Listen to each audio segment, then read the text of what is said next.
how do we really grow people? How do we make us the best culture it possibly can be? Whether that's through bringing people in that fit that culture, or once they're there, by really empowering them.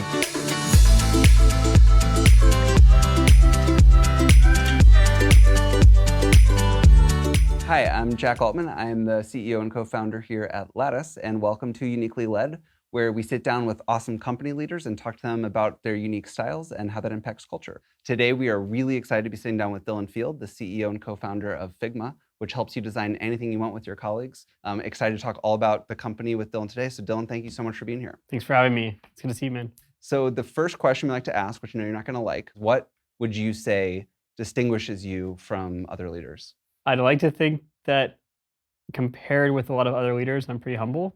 I literally feel like I can learn from anyone that's at Figma. And so when you're surrounded by incredible folks, it's really easy to stay humble. That's not saying, by the way, when I say humble, I'm not saying like I'm putting myself down. I'm pretty confident in myself, but rather it's saying that I don't think I'm better than other people. Do you care about this trait showing up throughout the culture? Like, because that's something about you, are you trying to also create a culture where that is sort of a value that everyone holds? Yeah, I think I'm pretty allergic to arrogance. I'm pretty allergic to people that are super high ego and it's all about them. My viewpoint is I'm working for Figma. You know, if you're on Figma's team, if you're my coworker, we're both working for Figma. We're both in pursuit of this vision. We're trying to make design accessible to everyone. And that's really important to us because design is, I think, going to be the skill of at least the next decade, if not the century. And I take a pretty wide view of what design can mean. It's not just interface design, which is like what we're known for, but design is also visual communication. It's building software. It's all creativity.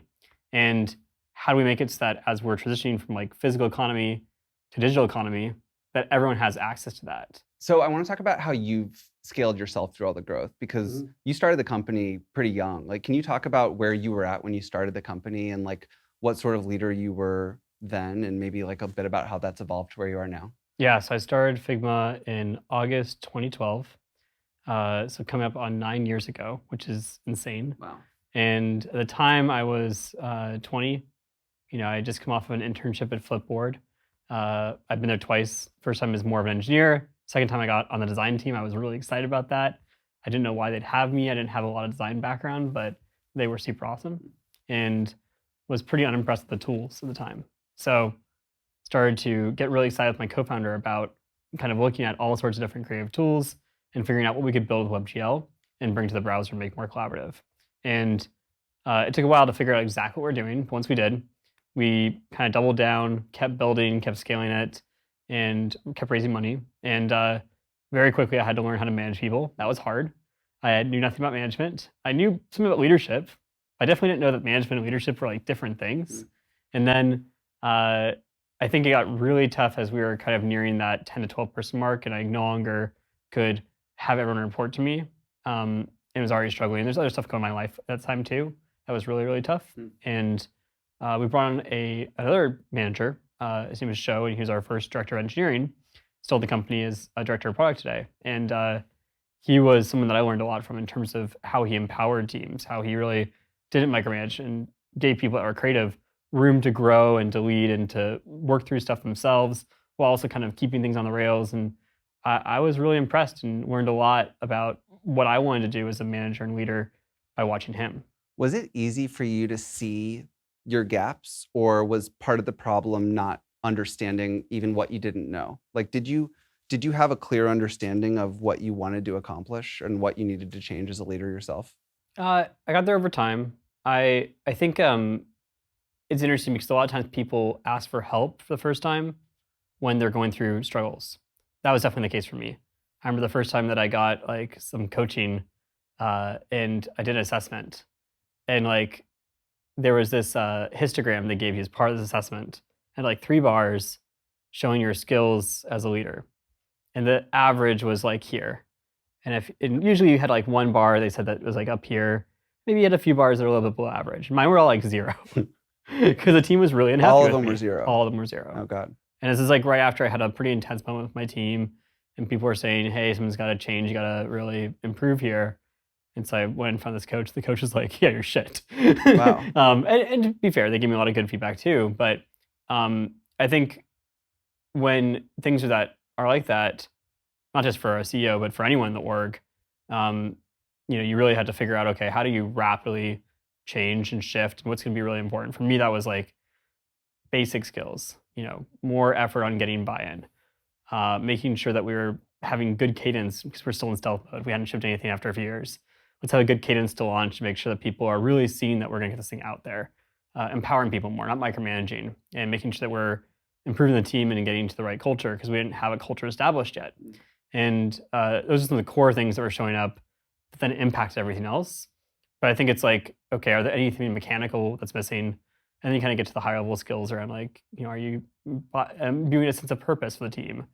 Are you really helping people grow and develop and all the fun stuff? Do you find ways in which that experience of you going through that much growth helps you help others go through this kind of growth? Like when you're now helping somebody on your team scale or see where they need to grow, are you able to draw back on your own experience and make it relevant to them? I try to. I mean, I think anytime you can share a story or tell people about part of your life and show how it could apply, I think it can be really useful. One thing that I heard as a piece of advice in college was when someone gives you advice, they're not giving advice to you, they're giving advice to themselves in your shoes. And so I always try to like give people the framework of, well, here's how I process this, and here's like what experiences I've had in the past, so they can better understand like how I react to something, because that lens might be useful for them or it might not. It's great advice. That way I can try to like give more context and contextualize more. Yeah, and I know 9 years, it definitely happened over a long period of time, but you're still sort of, by any measure, it's a very fast growing company. You've been in fast growth for a while now. You're also somebody who cares a ton about culture. Yeah. And I think for a lot of people, those two things can sometimes feel at odds. Like, oh, should I grow super fast or should I keep a great culture? I guess I'm curious, how do you think about those two things? Are they at odds? And what are the ways that you balance those now while you are growing as quickly as you are? I mean, you kind of want to cap your growth, right? Like if you're we're in a period of time, in case people watch this interview in like 5 years and the economy's in total shit.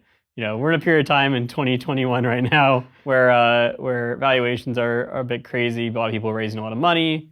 People are hiring quickly. I think people are saying we're in the most competitive labor market since 2000. It certainly feels that way. Now we'll see how long that lasts. Yeah. But that's where we're at right this moment. And I think as we're there, if you're raising like Lattice has recently, if you've raised a ton of money for your company, there's always temptation of like, okay, how fast can we grow this thing?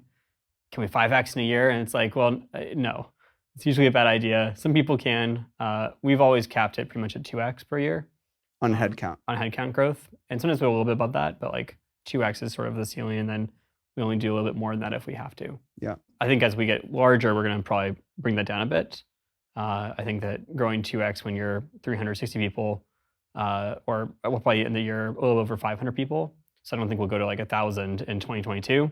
I think we'll probably go significantly less than that. But want to grow as fast as we can to make the most of this time in the market where we got a winning product, while also not just breaking everything. Right, and even growing 2x in a year at your scale is super fast. Oh yeah, no, it feels crazy at times. Yeah, and I guess I'm curious, hiring is sort of like the defining hallmark of that growth. When you are doubling headcount, feels like everybody's recruiting all the time, everybody's trying to fill roles. How do you keep the bar high? How do you make sure that people are fitting what you're looking for when people are, I'm sure, overwhelmed with work, when people are super busy, when they just want to get the hire done and get on to the next one? How do you double headcount successfully in a year? I've tried from the start to make a culture of hiring is like one of the most important things we can do, and also we should never rush it. Starts by example. So every search I do personally, I'm never rushing a search, and sometimes that can be very painful. I remember our head of recruiting, for example. It took 7, 8, 9 months, I forget exactly how long, before we filled that role. I would have loved to fill it in 2 to 3 months, and we needed to fill it in 2 to 3 months, and we waited until we found the right person. Or actually, we had met the right person right at the start. It just took them 9 months to figure out that we were the right company. Will you ever hire someone that you don't think is perfect for the role just to get it done? I'm sure we have historically, but like I can't remember a recent time that we've done it. And so I try to imbue that in all the organization, but also I try to make sure that everyone knows how important it is that they really embody hiring, and that they are responsible for building their team. Like it's not if you're a head of engineering or some area of like Figma, like part of your job is to find the right people to build your team with. And yes, recruiting is there to help, but like it's on you. And it's not a valid excuse to be like, oh, I didn't get enough help from recruiting. In reality, recruiting at Figma is also amazing. That's why we waited so long to bring on Nadia. And it's been amazing to watch just like how we've grown that team. And I think recruiting, the right ethos for it is sort of they're not only building the organization and trying to attract some of the greatest talent in the world to come work at the company, they're also trying to make sure that we have a really diverse team and that when we bring people in, that they are having a great sense of belonging in the company. They feel included, but also that they're kind of playing defense in a way. It's like, how can we make sure that we're getting people out of the process that are not the right fit for the culture, who are not the right fit for these roles. And when you find someone who's an amazing fit for the culture, but not the right fit for the role, how do we find another role one day for them to come into, and how to make sure we build that relationship with them? You said something there that I've heard from a bunch of what I think are great leaders, which is that you always expect the manager to be responsible for hiring, and that if recruiting supports them, that's great, but like that's not the expectation. Why is that important? So you really want the manager to feel invested in whether that person is going to work out in the company. You want them to respect the process, respect the pipeline, and if they're not intimately involved and familiar with that, and just getting, recruiting just serving them candidates, then it feels different, I think. But also, I think recruiting only has so much bandwidth, and so we have to make sure that if there's roles that we're trying to fill that recruiters have the bandwidth to help with, that they're either getting some help, but mostly people are doing it on their own too. Yeah. I'm curious a little bit about your culture, which from the outside looks similar to your product in certain ways. Like it looks like you've got a culture where you really value creativity, for example. I'm a little bit curious. A, is it right that that's at the center of your culture? And B, like, how do you do that? Because I think for so many software companies or startups in general, it feels like it's more professionalized and a little bit less raw and creative. And for whatever reason, I feel like Figma has captured some of that raw creativity. So I'd love to hear how that's happened. I think there's all these great feedback loops that happen in the world. And one of them for us is like we make this fun, creative tool. And then people that use that tool and really resonate with it, I think they get interested in joining Figma. And so that's one feedback loop I think that brings people that are creative into the company. Another one is like one of our values is love your craft. And also grow as you go. It's another value. And so we really try to reward people that are focused on the craftsmanship of it, that are trying to grow their craft and figure out new ways to grow their skills. And so I think that's something that's rewarded. And then also we make time and space for it. So for example, we have maker weeks, which are kind of like hack weeks, but for everyone. We do this twice a year.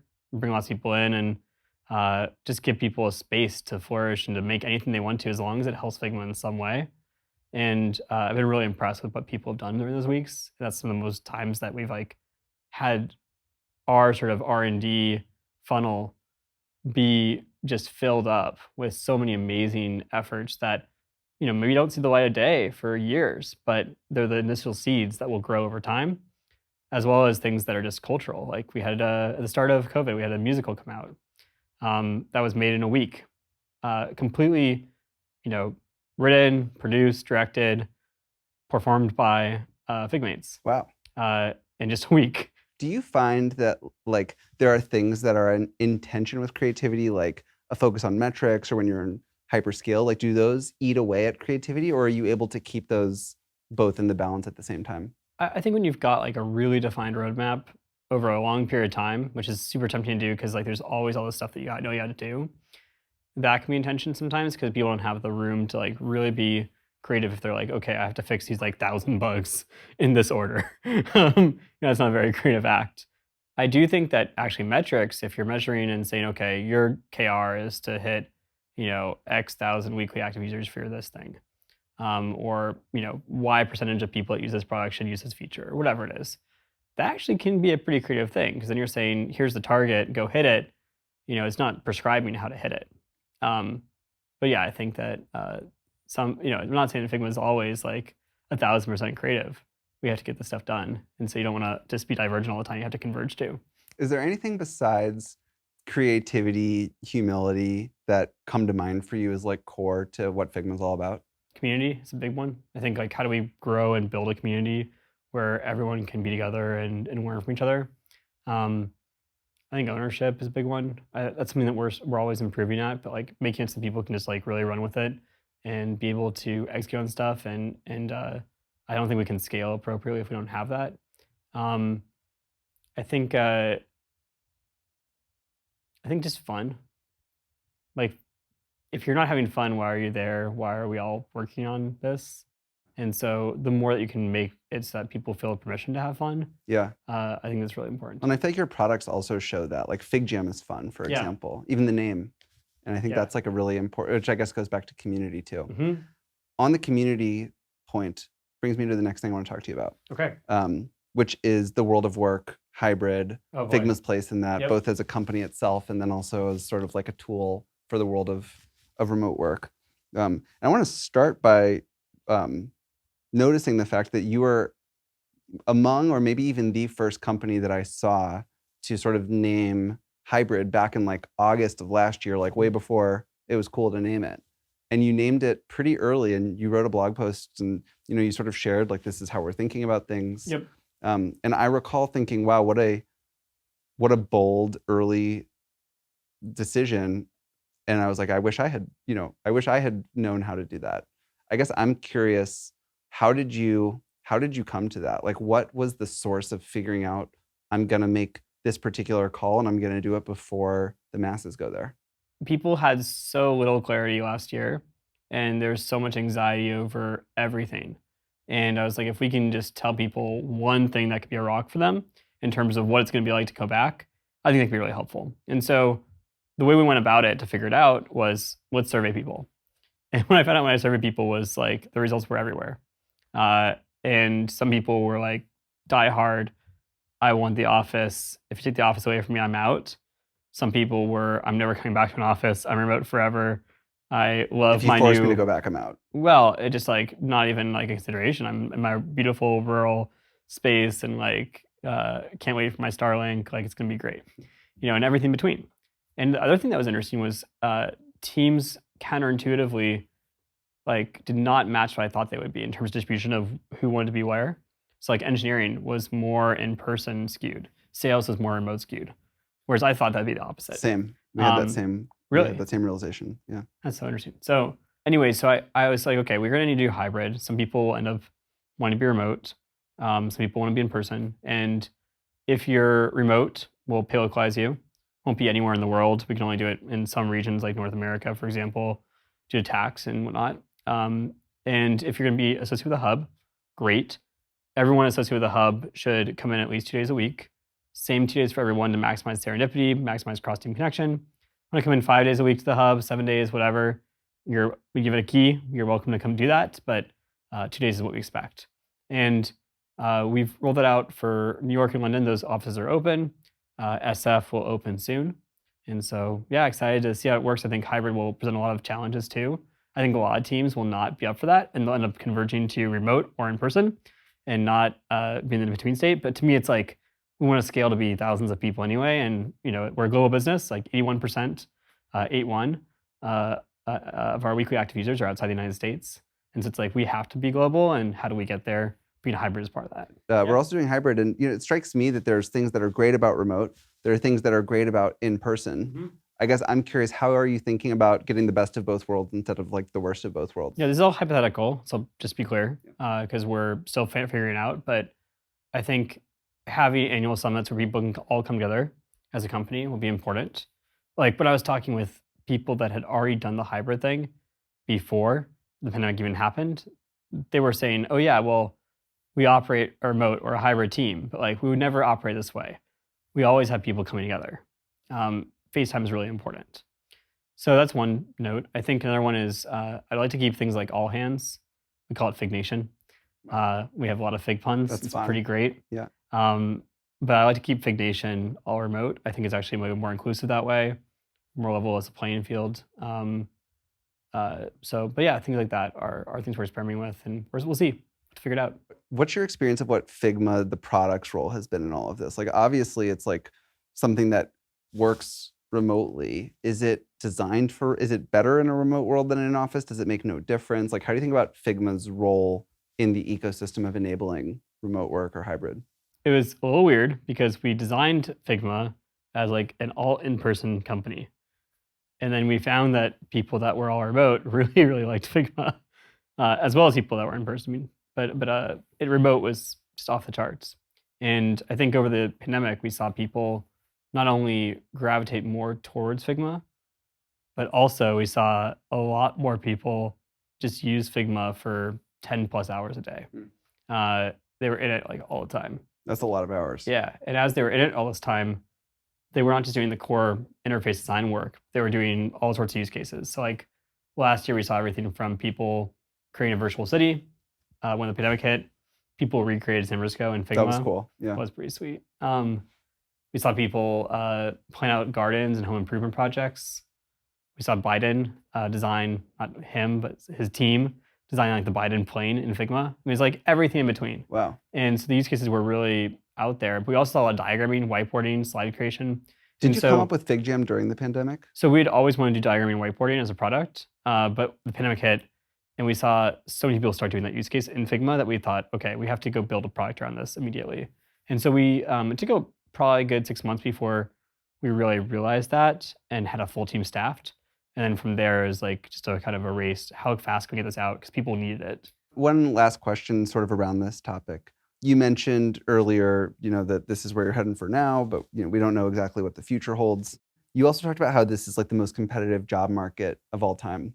What are the things that you've noticed now versus say 18 months ago before the pandemic, where you think there's like a real lasting change in work, whether it's things like flexibility, or maybe it's perks, or maybe it's something completely different? Like, what do you believe will be different now than was true in the past? Well, I think flexibility stays. I just can't imagine. I think you're seeing some of the hardcore finance companies say everyone back at the office, and we'll see if it works. Maybe it will for that industry, but for tech, I mean, we've undergone a change. There's no going back to everyone's in the office all the time. Like that's over. Yeah. And any company that tries to hang on to that, like, will be told by the labor market it's not going to work. And I think that maybe there's an exception for like R&D or places that are very specialized. I've been talking about companies like Lattice and Figma. Like, our employees aren't going to stand for that. And so I think the other part that will be interesting is as people spread out more, what are the hubs that will emerge? There will be more hubs. Probably pay will equalize more across the world, not just the United States, over enough time. But I think that it's a good thing if there's more hubs outside of Silicon Valley. And also, I think that the other thing we'll start to see is funding is clearly going to go outside of Silicon Valley. The infrastructure that it used to be that you had to be in like Palo Alto SF to get a round raise because of course people want to meet you in person. That's no longer the case. And so as startups and companies get founded all across the world, they exit eventually. People start angel investing the proceeds they made. Then you have a really great ecosystem starting to form in all these different places. And it'll be interesting to see which ones have network effects. I don't know, but I'm really excited to see that.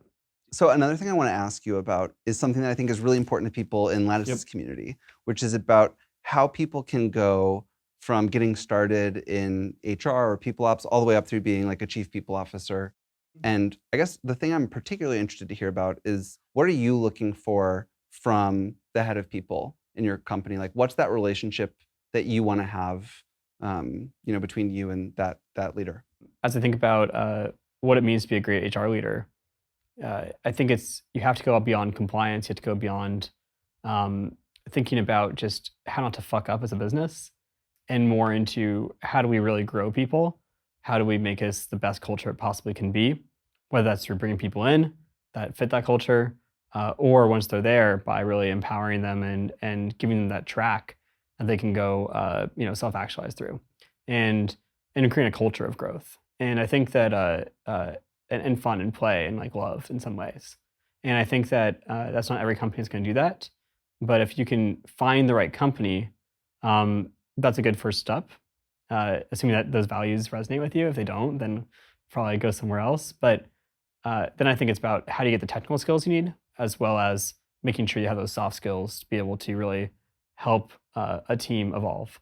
Okay, the last question I want to ask you about is around this idea that I think we've all observed that people's values have changed over the course of the pandemic because sort of everything was stripped away from us. And then we sort of built back up from nothing. You know, like we were all just at home, we had our work, we had our families, but like we didn't have a whole lot else.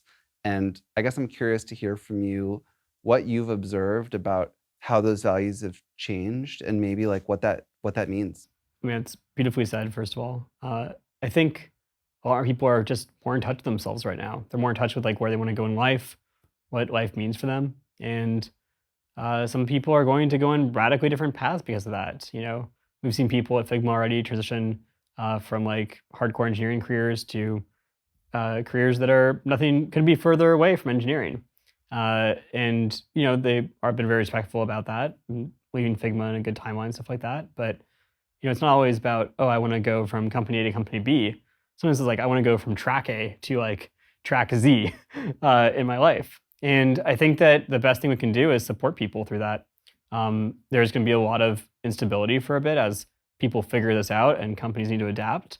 But you know, there's a reason you bring people into your company and you want to care for them and show them your support.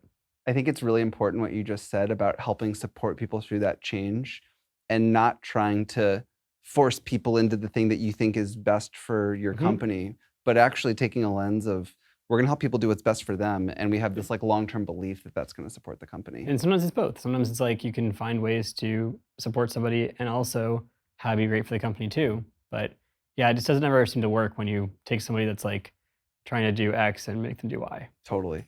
All right, well, Dylan, this was such a great conversation. Yeah, I'm so thank you, appreciative man. of you taking the time. Well, thank you for all of your amazing software that we use to run Figma. Same to you. Thanks. Well, it was great to see you. Talk soon. Talk soon.